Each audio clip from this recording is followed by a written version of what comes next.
This lecture continues our treatment of La Belle Epoque, the beautiful era, looking at another style that sought to express the truth behind the world with symbolism. Now, post-impressionists, we already looked at with Van Gogh and Gauguin, were already developing away from the world of appearances, turning further and further inward, showing us what they felt about the world, not what it looked like. Now we find that Gustave Moreau is going to call Van Gogh and Gauguin symbolists even before the term was popularized. Now symbolism is known as the painting of ideas, whereby material reality is thought to hide another, more true spiritual reality behind it. Now the essence of that new invisible spiritual reality can only be expressed through art. Thus, we can only see the truth through art, as the symbolists would state. So we find this is going to become a flight from the modern world, an escape into the dream world especially, replacing clear narrative with subjective feeling and imagination. We have a series of artists like Moreau that are going to avoid the literal everyday subjects like the Impressionists. Not surprisingly, the spirituality and focus on imagination recalls Romanticism, which had a renewed interest and revival in the 1880s. Instead, they will often turn to literary or biblical symbolism in stories from the Bible or mythology. In this case, we have the apparition, right, where we find the entire surface of the painting is mobilized to convey the meaning, where we find the severed head of John the Baptist still bleeding on the floor in a puddle is going to be haunting the figures, especially Salome, who has just danced for her stepfather Herod in the background, and her mother, as Herod had granted her whatever she wished, and the stepmother asked for the head of St. John the Baptist. Now we find it coming back, juxtaposing the erotic and the macabre at the same time. Her beauty led to this man's death. And we find this is very common in these dream-like scenes.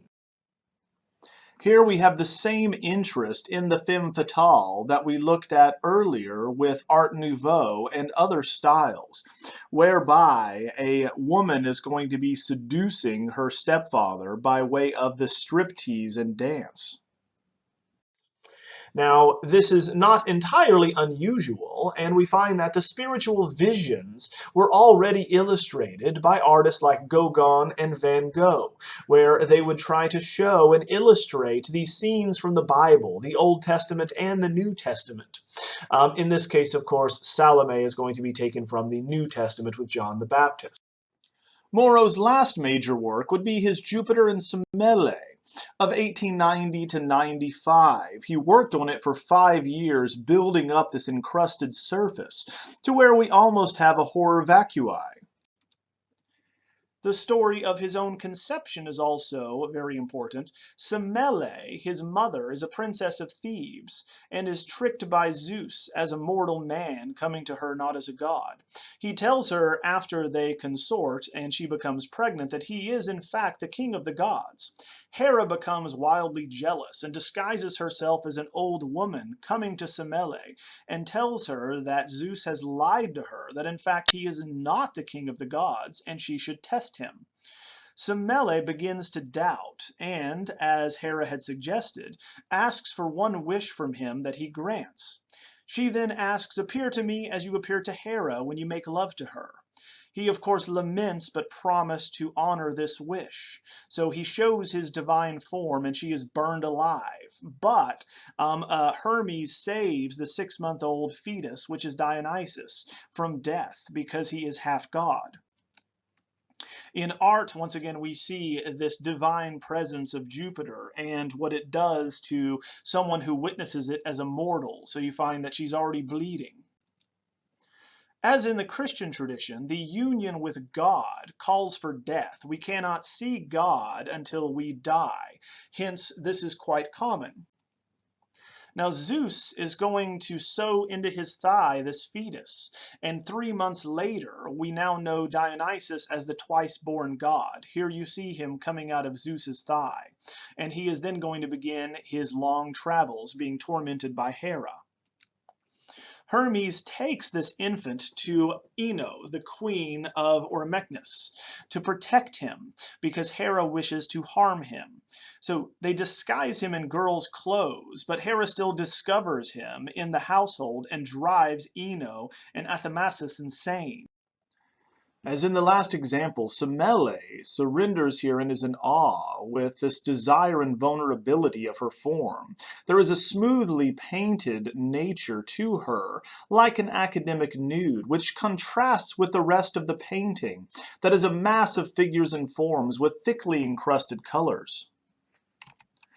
Here we have man's union with the divine engulfing the small form of Semele. Therefore, symbolism in this movement can be seen as spiritual truth that's being revealed, which is unseen. In the same way that we looked at earlier in the truth behind the stories relating to Salome. The next artist we will discuss actually anticipates surrealism, but is practicing symbolism at this time. His works are often described in terms of nightmares and dreamscapes. He would use charcoal drawings and lithographs in order to communicate his mad and morbid genius. And Odilon Redon certainly deserves this title. Here in his In the Dream Vision of 1879, a series of 10 lithographs, we often see disembodied heads or eyeballs floating in space as seen here. A couple wanders into a colossal architectural space, coming upon this large hovering eyeball. Represented here, we have this ultimate vision, where the viewer looks at the print, the couple looks at the eye looks towards the sky, sees the divine, and glows with a halo. So we have multiple forms of revelation here. This should remind us of the interest we just discussed with Moreau and Jupiter and Semele, which is going to be the symbolist interest in revealing what is unseen, such as the divine form of Jupiter or the divine here with Redon. Now here we do have a rather traditional Christian type of imagery, which is a glimpse into divinity, often elevating our eye side to side until we elevate higher and higher, until heaven itself opens up, with a vision either of Christ, the Virgin Mary, or angels. This is related to popular illustrations at the time that we discussed, such as Granville's Venus at the Opera, and this contemporary fascination with hot air balloons and astronomy. This is brought together in a very imaginative way to form a type of dreamscape. This would, of course, foretell the disembodied forms and the dreamlike imagery of Dali, with his naturalist surrealism between the world wars. The same can be said of the greatest sculptor of the late and early 20th century, and that's going to be Auguste Rodin. Rodin is called the symbolist, and he will express the spiritual in a very commonplace and accessible way, which is why critics will scorn him, greatly dislike him, and write horrible reviews about him, but the public greatly admires his work. After traveling to Italy in 1875, he's going to develop this vigorously modeled style and these contorted poses, which pave the way for sculptural abstraction, but excellently will show us the internal torment and or angst of these figures.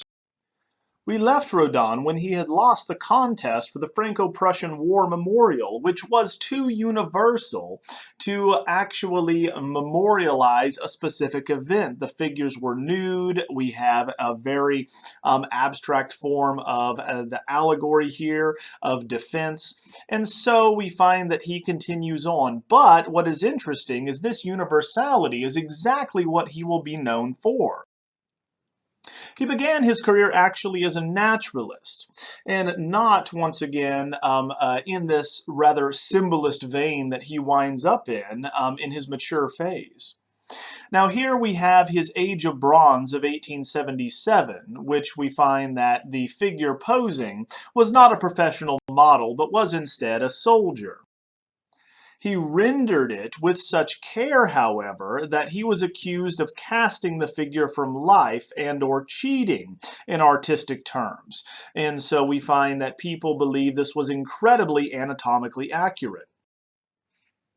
The extremely realistic approach would be much like the naturalists in painting like Jules Bastien Lepage, who was also interested in the same photographic quality.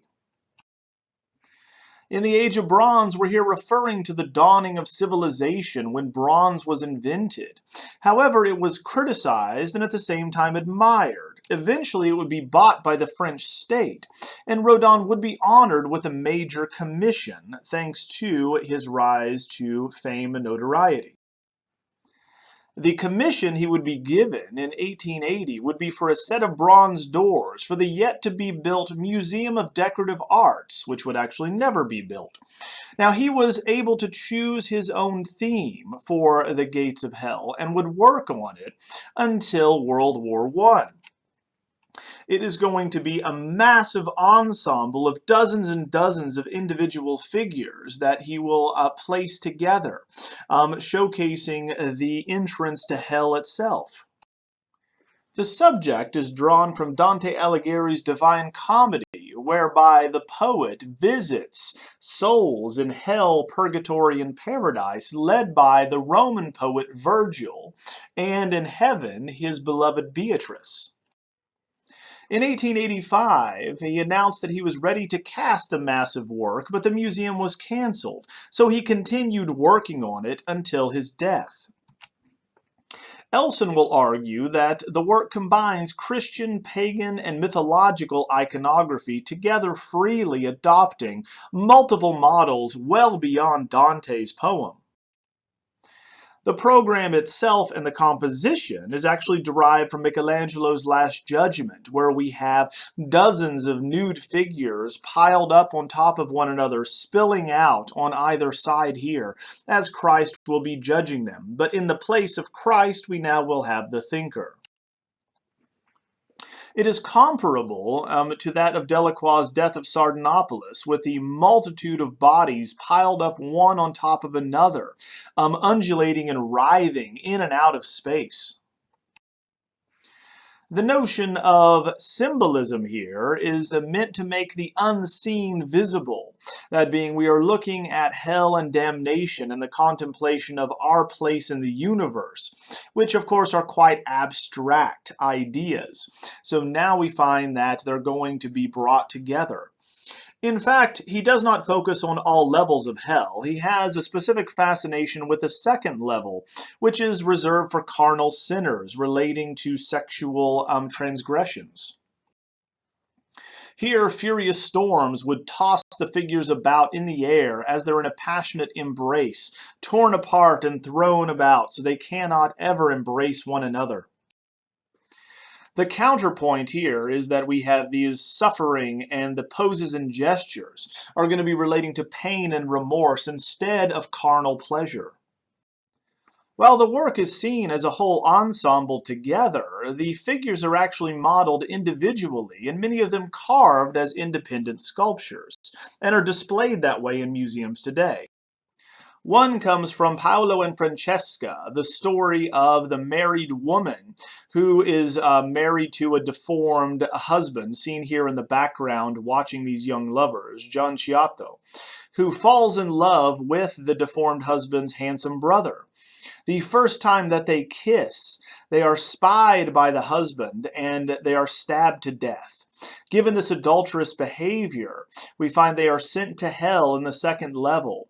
Thus, we're expressing the tragedy here of their unconsummated love. One of these figures is brought together in the ensemble Fuga d'Amore, or Fleeting Love of 1887, which is two figures for the Gates of Hell, which are shown individually pulled out of context on a pedestal. The reclining bodies are closely entangled as the woman is pulled forward while the man is upside down trying to grasp her. She turns away. He attempts to hold her, but she slips through his fingers. The symbolic forms here are communicating the narrative. They are not descriptive in the sense that they're dressed in 13th century Italian attire, but instead are nude, expressing the universal idea of losing love, of it slipping away. You cannot hold on to it. So he's taking the very central idea and theme of the story and making it relatable to all people at all times.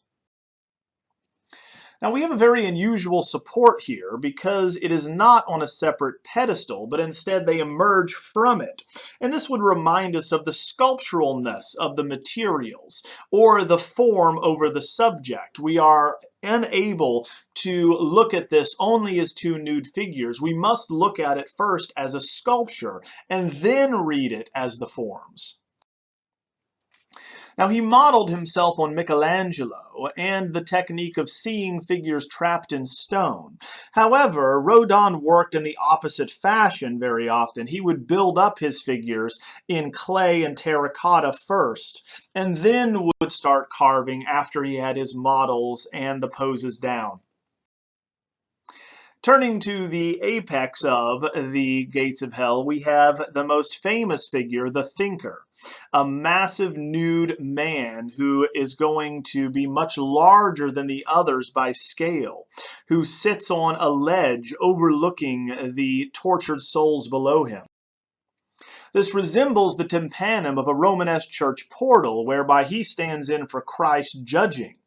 So now we have, instead of the door to heaven with the tympanum over a church, now we have the gates to hell.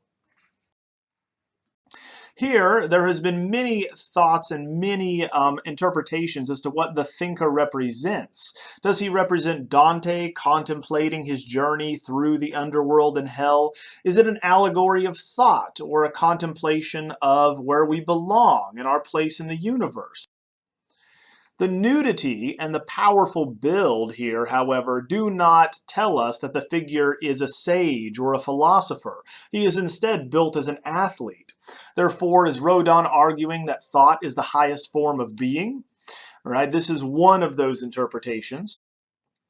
Now, it is not designed to be directly interpreted. The idea can be found in the form. Therefore, he is not dressed as Dante or a particular figure. He represents man in general and the idea of ideation. So much like Fugit Amor, we're not trying to tie him to a particular place and time.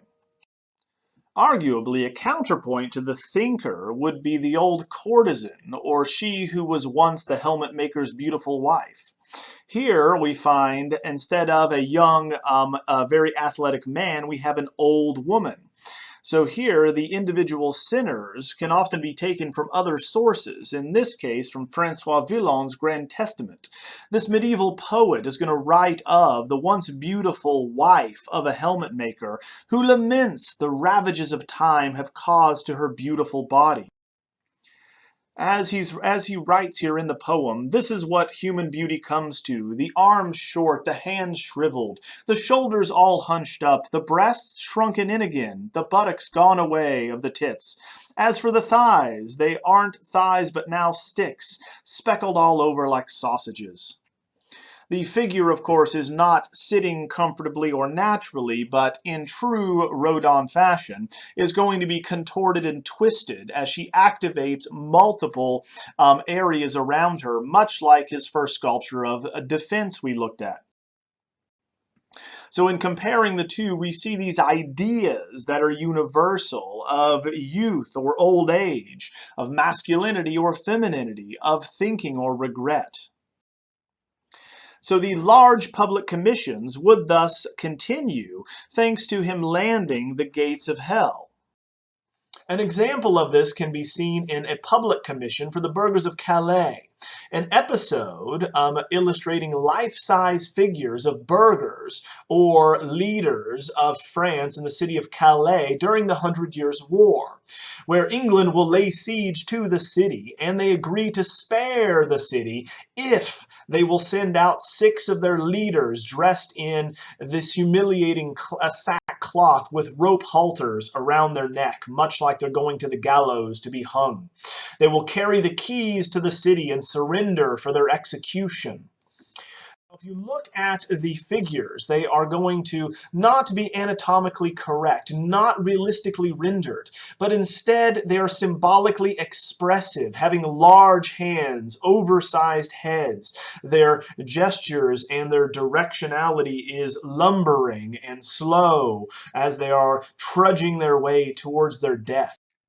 Now, this is anti-heroic because if you were to think of someone sacrificing themselves for their community, that is a heroic act. And in the past, it has been shown, as you see in the painting in the bottom right, as people very dramatically standing up, chins held high, staring death in the face. Now they are shown as humans that are going to experience the same anguish and despair that the rest of us would, knowing we are going to our death. Regardless of the reason why we are doing it, it would still be an incredibly emotionally weighty event. Another commission came by way of the French Literary Society, and the most interesting monument to the writer Honoré de Balzac, who wrote The Human Comedy, which was a tragical comedy writing about the aspects of life in his novels. Rodin would make a massive, over 9-foot tall monument to this author. Now, the problem of trying to memorialize Balzac is that he was short, fat, with tiny legs and a large pot belly. Very difficult to make him look majestic and realistic. So how exactly do we do this? Well, he started with many attempts at making the figure nude, which was his trade, which was Rodin's approach to everything, a universal approach which strips him of the specificity of clothing for a particular era. So here we have one of these grotesque nudes that you can also see now in the Art Institute at Chicago, whereby the author is going to be striding with his arms crossed in front of him. We have a buildup between his legs showing us that it is a sculpture, but also holding.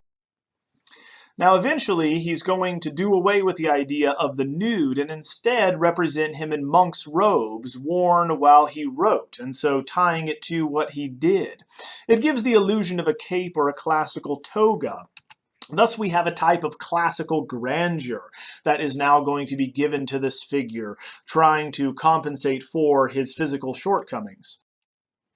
Now, this is criticized by many who saw the work, but Rodin defended it as the figure is an envelope for the idea of what Balzac represented. And this is central to symbolism and how we understand what he is attempting to do. Turning to one of the followers of Rodin and his lover, Camille Claudel, we have an example of how difficult it was for women to break into sculpture, because they were barred from the École des Beaux-Arts. They studied, as an example of Claudel, with other sculptors, such as Alfred Boucher. Now, we find here she rented a workshop with other young women, so they pooled their resources to work together. In 1884, she would join Rodin's workshop, becoming both his model and lover. Now, we find that she is also going to never really leave. They have a 20-year relationship, and eventually she has a breakdown in 1905, spending the last 30 years of her life in a mental hospital as a schizophrenic. Now we turn finally to Camille Claudel, who will be the mistress and student for Rodin for a number of years, and so is going to have a similar approach to expressing universal truths, how we all feel, what we all have experienced. Now she has a breakdown and spends the last 30 years of her life in a mental hospital, but before then she is famous for a series of statuettes, these bronze statuettes that are very popular with collectors. Here in the waltz, which is only going to be just under 10 inches high, finished in 1905, we have a very scandalous and controversial subject because the figures originally were shown entirely nude. Now, given the position of the figures, with the man's right arm around the woman's waist and their hands together, we would have known that this was a waltz, a dance which required couples to be scandalously close already, but being nude, it was seen to be too much. So we find that this drapery, this abstract drapery, was added around the woman's thighs, cascading down to the base, to where they literally emerge from this base, embracing one another. Now, just like Rodin, the two figures are nude, therefore we cannot tie them to a particular period, nor a particular tradition, ethnicity, background. They are universal. Everyone has loved or been in love. And just like the fugit amour, fleeting love, everyone has lost love, as in the example of Rodin. And so what we're looking at with symbolism is not showing individuals or something objectively or recording an event. Instead, we are recording universal truths of courtship and love. And this is why Rodin and Claudel's work as symbolists will be so popular among the public up to this day. Next week, we will have the final exam, so please review the study guide and the session posted for the last 2 weeks and work on your final papers.